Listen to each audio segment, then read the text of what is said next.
네, 여러분, 형사소송법 2시간입니다. 지난번에 예고한 바와 같이 추석 연휴를 맞이해서 동영상 강의로 진행하도록 하겠습니다. 먼저 화면을 봐주시면 오늘 공부를 시작할 부분은 제312조의 예외에 관한 부분입니다. 제312조는 수사기관 작성의 조서를 말하는데요. 지금 우리가 어디를 공부하고 있는지 잠시 목차를 살펴보고 오도록 하겠습니다. 네, 목차를 봐주시면 이번 학기에 저희가 공부하고 있는 증거법은 크게 기초, 증거능력, 증명력에 관한 법칙으로 나눠질 수 있다고 했는데 증거능력, 두 번째 증거능력에 관한 법칙 중에서 자백 배제 법칙과 위법 수집 증거 배제 법칙을 공부했고요. 지난 시간에 전문 증거의 증거 능력으로 들어갔습니다. 전문 증거도 원칙적으로 증거 능력이 배제되기 때문에 전문 증거 배제 법칙이라고도 설명할 수 있겠지만 전문 증거 같은 경우에는 자백 배제 법칙이나 위법 수집 증거 배제 법칙과 달리 예외적으로 증거 능력이 인정되는 경우가 상당히 많기 때문에 전문 증거의 증거 능력이라고 제목을 다 잡아봤고요. 자, 구체적으로 전문 증거의 증거 능력으로 들어가서 전문 증거의 의의와 전문 법칙의 근거에 대해서 지난번에 살펴보았습니다. 그리고 전문 법칙의 예외 규정으로 들어가서 공부를 하고 있는데요. 전문 법칙의 예외 규정은 크게 이렇게 7개 항목으로 나눠봤는데 7번에 나오는 재전문 증거는 사실은 규정에 있는 것이 아니라서 정확하게 얘기하면 1항부터 6항까지 이렇게 6개로 나눠진다고 볼 수 있는데요. 첫 번째는 311조 조문 순서에 의해서 되어 있습니다. 두 번째는 312조, 세 번째는 313조의 예외, 네 번째는 314조의 예외, 다섯 번째는 315조에 의한 예외, 여섯 번째는 316조에 의한 예외입니다. 그 중에서 316조는 전문 진술에 대한 것이고 나머지 311조부터 315조는 전문 서류에 대한 예외가 되겠습니다. 그래서 311조의 예외에 대해서 지난 시간에 살펴본 바가 있고요. 311조 1문과 2문 이렇게 크게 두 가지 조문에 따라서 공판 준비 또는 공판 기일에 피고인의 진술을 기재한 조서부터 증거보전 절차나 수사 단계에서의 증인신문 청구 절차에서 작성한 조서까지 이렇게 예외를 살펴봤습니다. 오늘은 312조의 예외로 들어가서 수사기관 작성의 조서에 대해서 살펴볼 텐데요. 역시 조문 순서에 따라서 1항 또 2항도 검사가 피고인이 된 피의자의 진술을 기재한 조서, 즉 검사 작성의 피의자 신문 조서에 대해서 규정하고 있고요. 3항에서 사법경찰관 작성의 피의자 신문 조서, 4항에서 참고인 진술 조서, 그리고 312조 제5항에서 수사 과정에서 작성한 진술서, 또 312조 6항에서 수사기관의 검증 조서에 대해서 이렇게 규정하고 있습니다. 자, 이런 구조로 되어 있다는 것을 먼저 잘 인지하시고 강의를 계속하도록 하겠습니다. 먼저 312조의 예외에서 수사기관 작성의 조서 중에 검사 작성 피의자 신문 조서에 관한 얘기입니다. 이것은 312조 1항과 2항에서 규정하고 있는데요. 먼저 312조 1항의 내용을 살펴보면요. 현행법입니다. 지금 현재 시행되고 있는 312조 1항은 어떻게 규정하고 있냐면 먼저 대상에 대해서 검사가 작성 주체는 검사고요. 피고인이 된 피의자의 진술을 기재한 조서. 그래서 빨간색으로 좀 표시해 보면 피고인이 된 피의자라는 표현을 써서 그 진술을 기재한 조서. 피의자 신문조서인데요. 그 중에서도 피고인이 된 피의자의 피의자 신문조서를 말합니다. 이러한 조서는 어떤 요건 하에서요? 적법한 절차와 방식에 따라 작성된 것으로서 피고인이 진술한 내용과 동일하게 기재되어 있음이 공판준비 또는 공판기일에서의 피고인의 진술에 의하여 인정되고, 두 번째 요건이죠. 그 조서에 기재된 진술이 특히 신빙할 수 있는 상태 하에서 행하여졌음. 세 번째 요건이 증명된 때에 하나요. 증거로 할 수 있다라고 규정하고 있습니다. 그래서 이것을 아래 나오는 표로 표시해 보면요. 적법한 절차와 방식에 따라 작성된 것으로서 위에 조문에다가 제가 번호를 써보면요. 적법한 절차와 방식에 따라 작성된 것으로서 두 번째 실질적 진정 성립을 요구하고 있고요. 세 번째 특신 상태를 요청한다고 할 수 있습니다. 그래서 현행법 312조 1항의 내용을 간단하게 표시해 보면 이렇게 나타낼 수 있는 거죠. 적법한 절차와 방식, 실질적 진정 성립, 특신 상태. 그런데 실무에서 표 오른쪽에 보시면 실무상 증거 의견은 어떻게 표시를 해야 되느냐. 예를 들어서 공판기일에 가게 되면 수사 서류들을 검사가 증거로 제출하는 것을 볼 수 있습니다. 그때 변호인은 증거 의견을 얘기해야 되는데 그 서류들에 대해서 어떻게 증거 의견을 갖고 있는지요.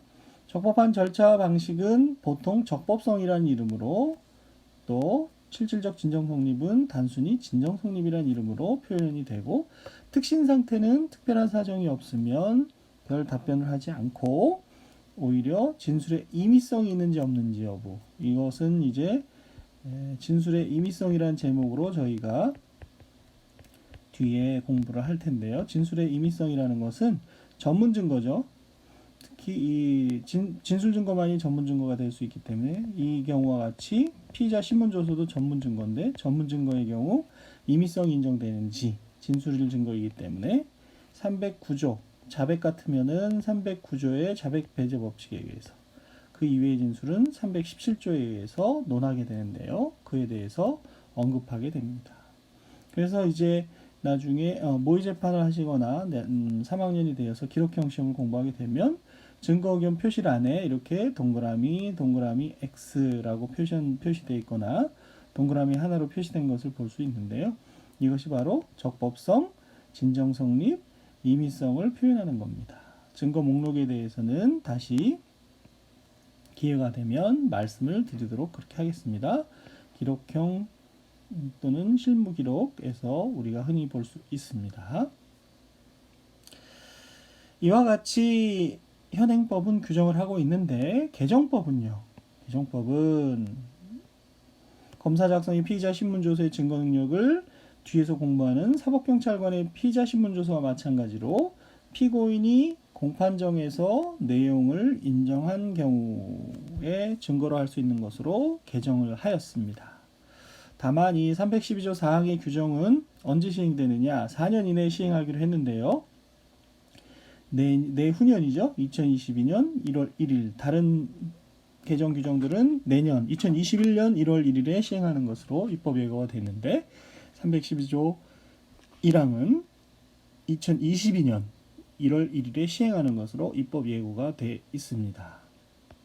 그래서 312조 1항과 2항의 개정 내용을 살펴보게 되면 312조 1항의 내용 금방 봤죠? 그 검사가 피고인이 된 피의자의 진술을 기재한 조서의 증거 능력에 대해서 이렇게 세 가지를 요건으로 하는 것을 봤는데요. 이것이 오른쪽에 있는 것과 같이 개정이 되어서 2022년이죠. 2022년 1월 1일부터 시행될 것으로 보이는데요. 단순히 검사가 작성한 피의자 신문조서는 이라고 해서 피고인이 된 피의자의 진술을 기재한 피고인이 된 피의자라는 문구를 그냥 검사가 작성한 피의자 신문조서로 바꿨고요. 적법한 절차와 방식에 따라서 작성된 것으로서 공판준비 또는 공판기일에 그 피의자였던 피고인 또는 변호인이 내용을 인정할 때 하나요 증거로 할 수 있다. 이렇게 간단하게 표시한 것을 볼 수 있습니다. 적법한 절차 방식, 그 다음에 내용 인정, 이렇게 간단하게 규정을 했고요. 현행법 하에서 그 진정 성립이 인정되지 않는 경우 첫 번째 요건이 적법한 절차와 방식이라고 했죠.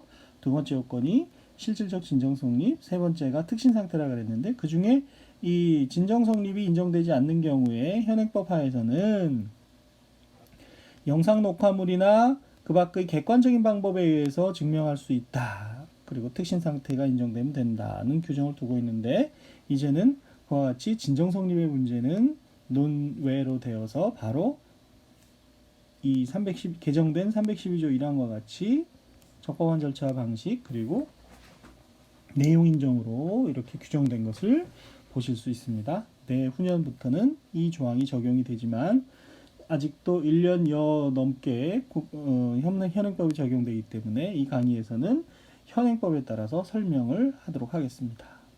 자, 판례를 통해서 312조, 저희가 금방 보았던 312조의 검사 작성 피의자 신문조서의 증거 능력이 적용되는 범위에 대해서 살펴보겠습니다. 먼저 2001년에 선고된 2000도 2968호 판결은 저희가 1학기 때 수사와 내사의 구별 부분을 공부하면서 공부했기 때문에 그 부분을 참조해 주시기 바라고요. 94년도에 선고된 구사도 1228 판결로 넘어가도록 하겠습니다. 죄명이 강간치사, 사체 손괴, 좀 무거운 죄명이었는데요. 어떤 내용으로 판시가 됐냐면 검찰 송치 전 구속 피의자로부터 받은 검사 작성의 피의자 신문조서입니다. 검사가 피의자 신문조서를 작성하려면 경찰로부터 송치를 받아서 작성하게 되는데 이 경우에는 검찰로 송치되기 전에 이미 검사가 피의자 신문조서를 받은 겁니다. 그러니까 극히 예일에 속하는 일이 되겠죠. 그와 같은 것이 성행한다면 송치되기 전에 이미 검사가 작성된 피의자 신문조서는 내용만 부인하면 증거 능력을 상실하게 되는 사법경찰관 사무취급의 피의자 신문조서의 자백 등을 부당하게 유지하려는 수단으로 악용될 가능성이 있다. 즉 312조 3항에 의해서 내용만 부인하게 되면 증거 능력이 없게 되는데 우리가 방금 공부했던 개정법의 312조 1항도 그렇게 개정이 되었지만 아직은 시행이 되고 있지 않지 않습니까? 그러나 사법경찰관이나 사법경찰관 사무취급 작성의 피의자 신문조서는 내용만 부인하면 현행 개정법과 마찬가지로 증거 능력이 부정되게 되어 있는데 그와 같은 상태 하에서의 조서는 즉 검찰에 송치되기 전에 작성된 검사 작성의 피의자 신문조서는 특별한 사정이 없는 한 그렇죠? 송치 후 피의자 신문조서와 마찬가지로 취급하기는 어렵다. 검사 작성의 피의자 신문조서에 관한 312조 1항, 2항의 규정을 적용하기가 어렵다는 얘기입니다. 그래서 이 사건의 경우는 검찰 송치 후 피의자 신문조서에서도 피고인이 범죄 사실을 자백하고 있고 그 신문 과정에 대해서 법정에서 진술한 피고인의 진술에 의하더라도 임의성을 부인할 자료가 없는데 그렇다면 이 사건은 검찰 송치 전 검사 작성의 피의자 신문조서를 제외하더라도 검찰 송치 전 검사 작성의 피의자 신문조서는 앞서 본 위의 1항의 법리에 따라서 증거 능력을 인정할 수 없다는 얘기고 원심의 다른 증거들에 의해서 범죄 사실을 인정할 수는 있다는 그런 내용이 되겠습니다. 그래서 이 항은 어떻게 보면 부수적인 판단이고 판시사항 1에서 보는 것처럼 312조 1항의 검사 작성에 피고인이 된 피의자의 진술을 기재한 조서에 검찰 송치 전 작성된 검사 작성의 피의자 신문조서는 해당하지 않는다는 내용으로 이해하시면 되겠습니다. 자, 그 다음 피고인이 된 피의자의 진술이라고 규정이 되어 있기 때문에 불기소 처분 등으로 피고인이 되지 않은 공범자에 대해서 작성된 검사 작성의 피의자 신문조서나 공동피고인은 그 신문조서에서 피의자가 된 피고인이 된 피의자라고 볼 수 없기 때문에 공동피고인에 대한 검사 작성의 피의자 신문조서도 312조 1항에 해당하지 않고 뒤에서 공부하는 312조 제4항의 피고인이 아닌 자의 진술을 기재한 조서, 즉 참고인 진술조서의 증거 능력에 의해서 판단합니다. 네, 3항이 처음 공부하시는 분들 혼동될 수가 있는데 특히 피고인이 되지 않은 공범이라 그래서 다 기소해야 되는 건 아니니까요. 공범 중에 한 사람은 기소가 되고 한 사람은 기소가 안 됐다든지 한 경우 기소가 안 된 피의자에 대해서 작성된 검사 작성의 피의자 신문조서는 312조 1항의 대상이 아니다. 특히 두 번째, 이 공동피고인에 대해서 같이 재판을 받게 됐거나 아니거나 공동피고인에 대해서 작성된 피의자 신문조서는 역시 312조 1항의 대상이 아니다. 즉 무슨 얘기냐 하면 A와 B가 공동 피고인이라 하더라도 A에 대해서 작성된 검사 작성의 피의자 신문조서는 A에 대해서는 312조 1항에 의해서 판단하지만 B에 대해서 공동 피고인인 B에 대해서 작성된 검사 작성의 피의자 신문조서를 A에 대해서 유죄 증거로 쓰려고 하면 312조 1항이 아니라 뒤에서 공부하는 312조 4항의 적용을 받게 된다는 얘기입니다. 네, 향후 공부를 통해 판례를 통해서 더 자세히 나올 것입니다. 그 다음 312조 1항이 규정하고 있는 피고인이 된 피의자라는 것은 당의 피고인을 말하는 것이고 공동 피고인은 공범자이든 아니든 즉 옆에서 설명한 거에 의하면 B가 공범자이든 공범자가 아니든 여기에 포함되지 않기 때문에 공동 피고인에 대한 검사 작성의 피의자 신문조서는 공범인지를 불문하고 312조 4항의 참고인 진술조서의 증거 능력에 의해서 판단한다. 이 공동 피고인에 대한 부연 설명이 되겠습니다. 같이 잘 알아놓으셔야 되겠죠. 이와 같이 검사가 피고인이 된 피의자의 진술을 기재한 조서의 증거 능력의 의의에 대해서 살펴봤는데 그 요건을 하나하나 다시 음미해 보도록 하겠습니다. 먼저 적법한 절차와 방식에 따라 작성된 것이다. 첫 번째 의미는 원칙적으로 244조에 의한 피의자 신문조서의 작성은 물론 243조에 의한 피의자 신문과 참여자에 관한 규정, 243조에 의한 변호인의 참여에 관한 규정, 244조의 4에 따른 수사 과정의 기록하도록 되어 있는 그런 규정을 잘 따라야 한다는 얘기다. 즉 조서 작성의 절차와 방식이 적법해야 된다는 얘기가 되겠습니다. 구법 아래에서 88년도에 선고된 87도 2716호 판결은 이 적법한 절차와 방식과 관련해서 244조의 규정에 비추어 244조라는 것은 피의자 신문조서를 작성해야 된다는 건데요. 수사기관이 피의자 신문조서를 작성함에 있어서는 그 피의자 신문조서를 피의자에게 열람하게 하거나 읽어서 들려야 하는 것이지만 그 절차가 비록 행해지지 않았다 하더라도 그것만으로 피의자 신문조서가 증거 능력이 없게 된다고는 할 수 없다. 그래서 다른 요건을 갖추면 증거를 할 수 있다라고 판시한 판례가 있는데요. 현행 도저히 지금 시각에서 도저히 수긍할 수 없는 그런 판례가 되겠습니다. 적법한 절차와 방식을 지키지 않은 것으로 봐야 되는 것이죠. 이러한 적법한 절차와 방식에 관련해서 판례를 살펴보겠습니다. 2013년에 선고된 2010도 3359호 판결인데요.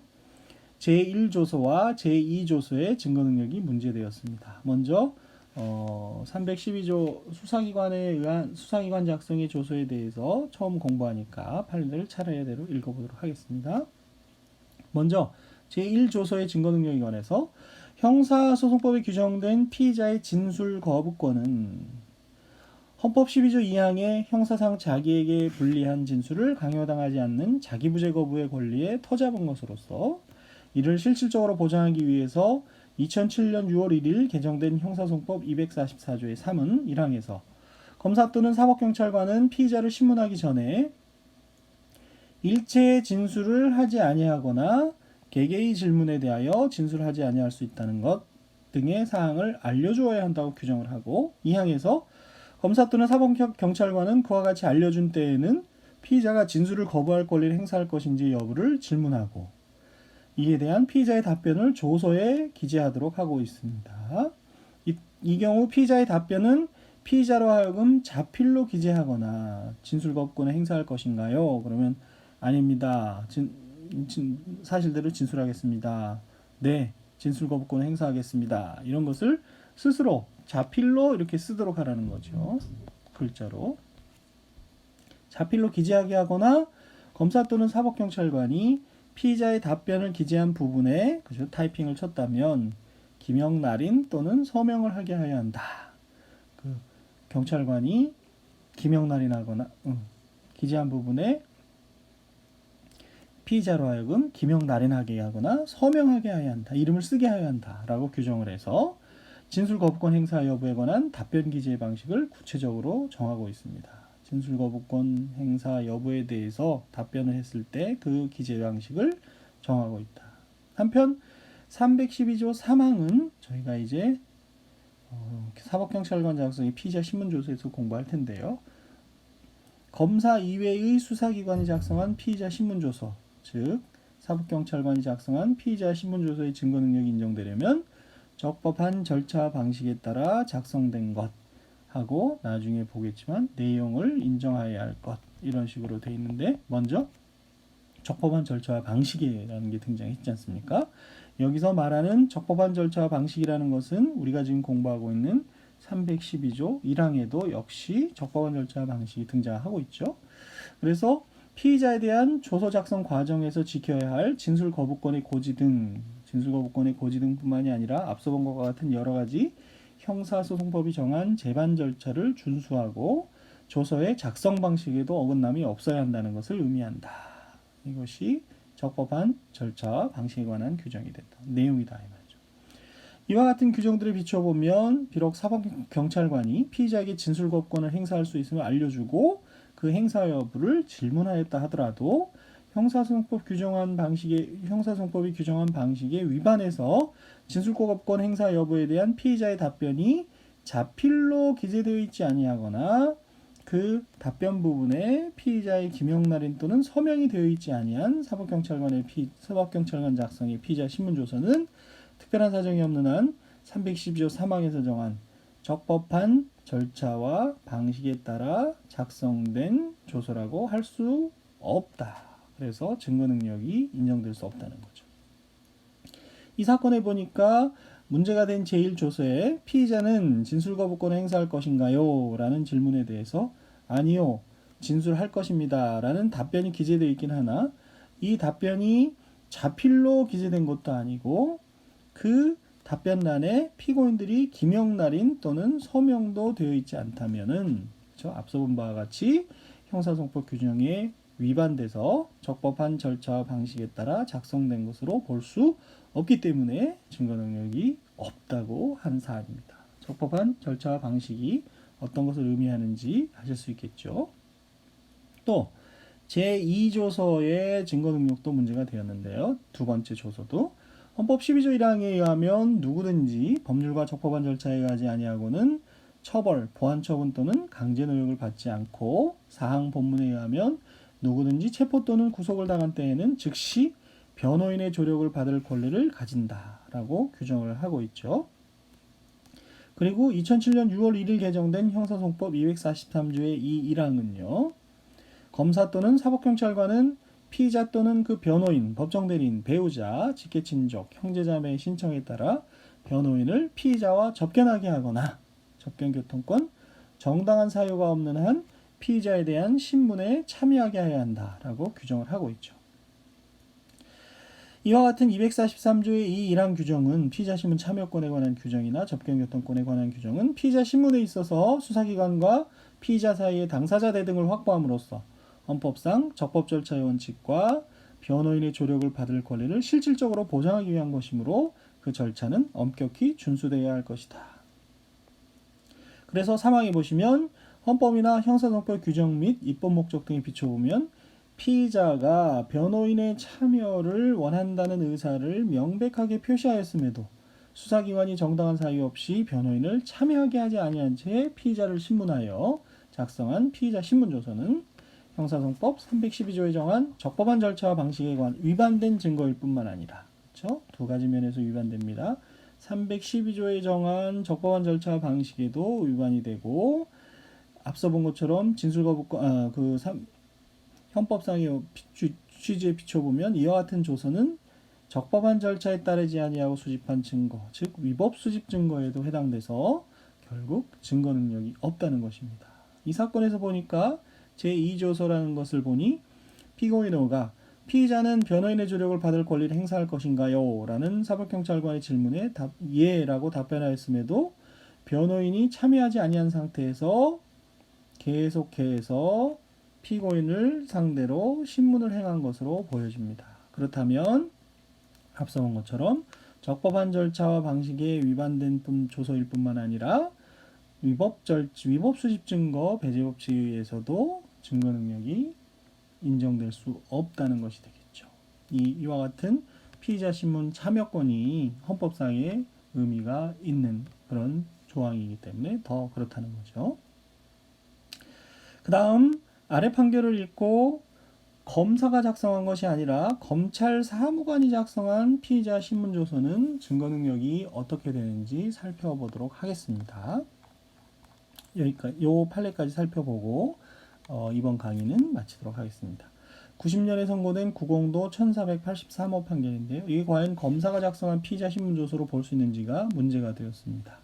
1항에 보시면 검사가 작성한 것으로 되어 있는 피고인에 대한 피의자 신문조서는 사실은 춘천지검 강릉지청 징수계장 검찰 주사입니다. 검찰 수사관이, 검찰 사무관이 공소 외인이 이 사건을 담당한 강릉지청 검사인 검사는 이모 검사인데요. 이 검사의 지시에 따라서 검사가 참석하지 않은 상태에서 피의자였던 피고인을 신문하고 작성한 것으로서 검사는 장모라는 사람이 피고인 신문하는 도중에 약 1분 정도 조사실에 들어왔다 나갔다가 또 피고인에 대한 조사를 끝마친 직후 조사실에 다시 들어와 피고인에게 개괄적으로 질문한 사실이 있을 뿐 위 피의자 신문조서는 검사가 피의 사실에 관하여 피의자를 직접 개별적으로 신문하고 그 신문 내용에 따라 작성한 것이라고 볼 수 없다. 또 검사가 작성한 것으로 되어 있는 제3피의자에 대한 진술조서 역시 검사가 직접 조사한 것이 아니라 검찰 사무관이, 그렇죠? 검찰청 직원과 함께 주거지로 찾아가서 진술을 받아 작성한 것이면 위와 같은 피의자 신문조서와 진술조서에 비록 검사의 서명 날인이 되어 있다고 하더라도 이 조서들은 검사가 작성한 것이라고는 볼 수 없으므로 형사소송법 312조 1항 저희가 지금 공부하고 있는 검사가 피의자나 피의자 아닌 자의 진술을 기재한 조서에 해당하지 않는 것이 명백하다는 원심의 입장을 그대로 인정한 그런 판례가 되겠습니다. 그와 달리 증거 능력을 인정한 판례가 있다고 주장을 했는데요.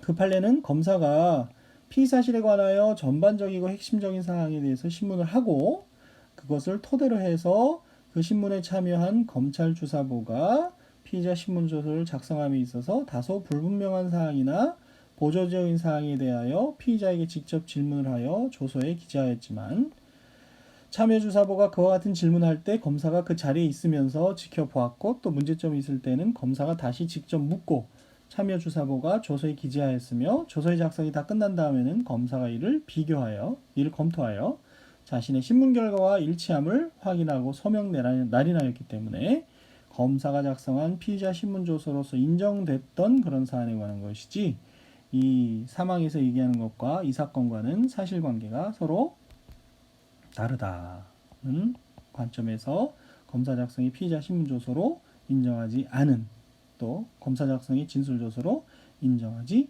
않은 그런 판례가 되겠습니다.